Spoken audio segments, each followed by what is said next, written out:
I'm Dr. Leslie Tay. Welcome back to my kitchen. Today, I'm going to show you how to make yakiniku at home.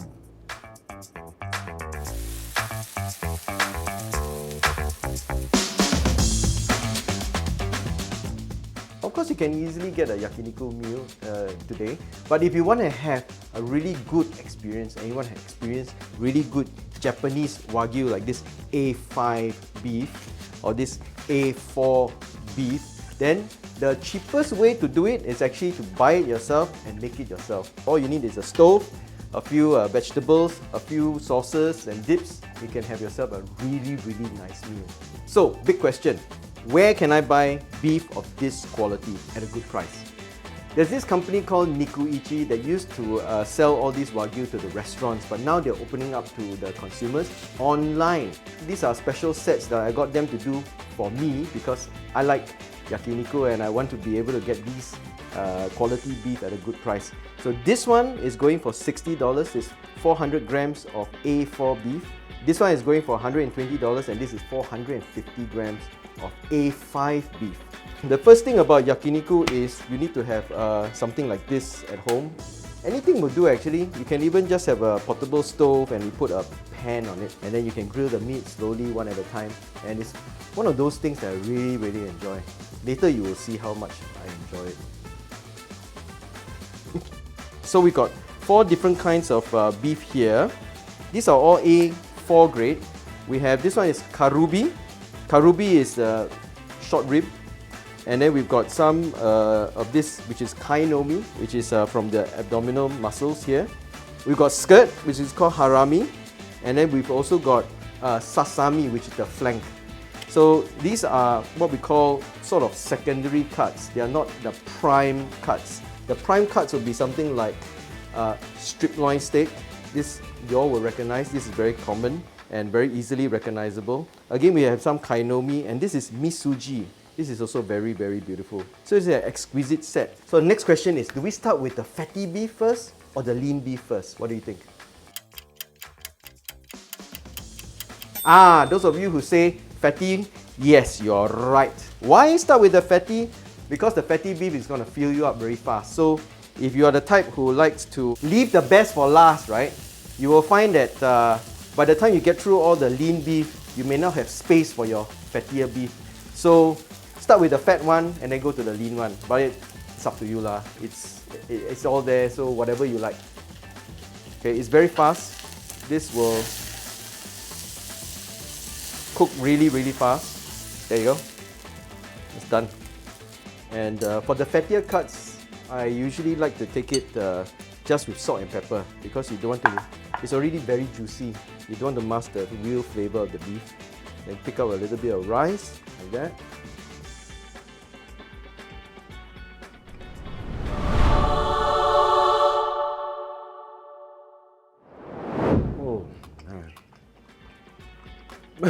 sorry, I'm just enjoying it. But karubi is one of my favorite cuts because it is really fatty, and when you bite into it, it's a good chew, but when you chew on it, the juices really come off.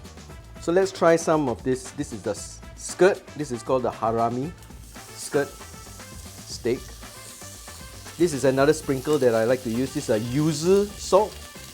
So a bit of yuzu gives it a nice zing, a brightness to the flavor of the meat. You don't want to overcook the meat. That's the main thing. The key is just get the fats enough to melt, get a nice sear on the outside like that. Look at that sear. That's a beautiful sear. So once you're done, you can put all the meat right onto a plate. Get some lettuce. Put a bit of rice in the lettuce. Then you can put on any sauce. You know, you like those Korean sauces. You can get any sauce you want. Put it together like this, and you eat it like a.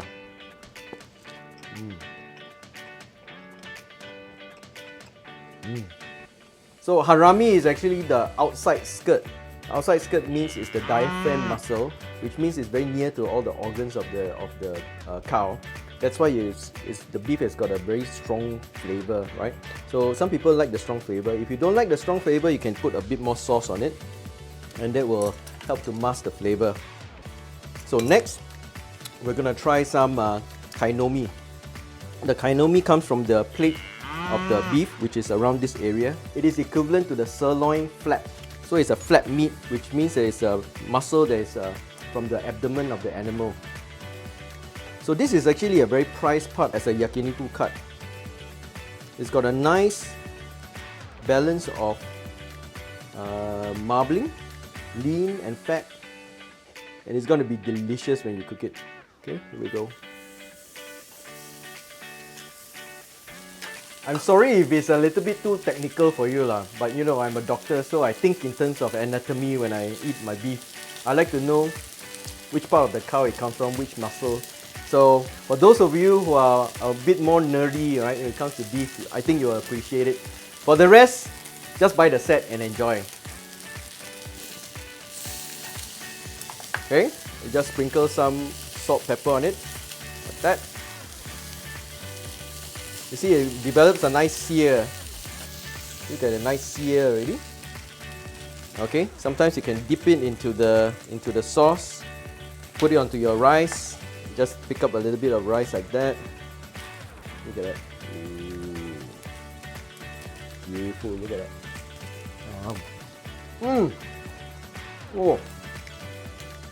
Oh, Kainomi is good. It's very juicy and it's very tender. Okay, this is the flank. Sasami. This part of the meat comes from this part of the cow, the rectus abdominis. You know where the six-pack is, but cows don't have six-packs because cows don't need to bend down. Only humans and animals that need to bend down like this have those six-packs. Okay, so in the cow, the whole of the rectus abdominis is one big muscle, quite a long muscle. Truffles go beautifully with beef. So I got a bit of a truffle paste here. You can buy from the Italian stores, right? It comes in a jar. This is got that nice truffle flavor. Okay, sometimes you can even just dip into your sauce and then alright, and it develops a nice caramelization on top. So flank, you can actually cook it a little bit longer. It doesn't have to be eaten too rare.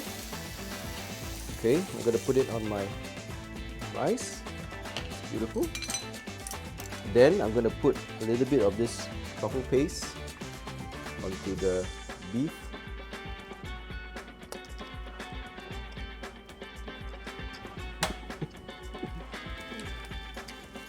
I do a lot of recipe videos. This is one of my favorites. Another one of my favorite cuts. I got a lot of favorite cuts, right? But this one, look at this. This is called the Misuji.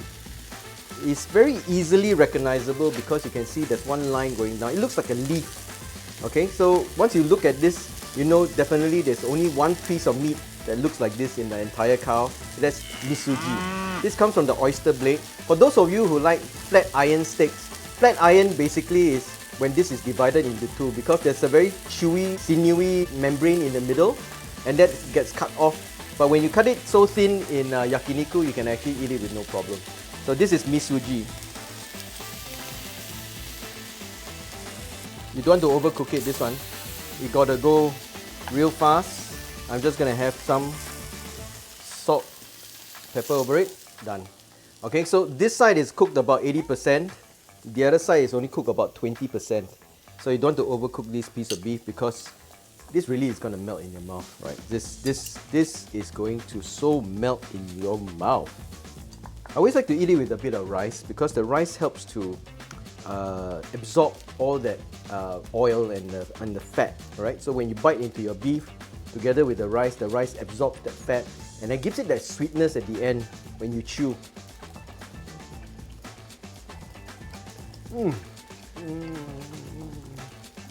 The texture is so bouncy, you can't really chew on the fibers at all.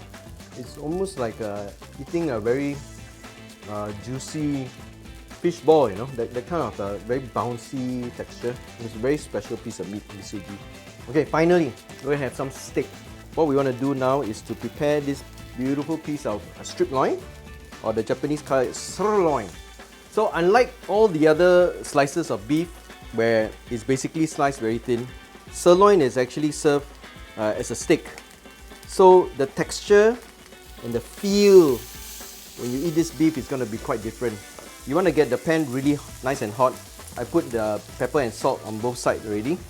Okay, again, the key is not to overcook the beef because this beef is already very tender. What you want to do is to just get a nice sear on the outside. Look at that beautiful sear. Okay, so this is going to take you maybe a minute on both sides. You can see from the side there how it's cooking. You can even cook the ends there if you like. As you can see, it's still beautifully rare on the inside. See? It's still very nice and rare on the inside. When you bite into it, all that juice is just going to burst into your mouth. It's just one of my favorite things to eat in the whole world. So I hope you enjoyed my little video on how to have yakiniku at home. Remember, all this beef are available from Nikuichi, and you can get the website and all the details here. And just for you guys, the first 50 customers will get this set at $50 and this set at $100. Very special, so get to it. Click on the link and go buy yourself some really nice beef and enjoy yakiniku.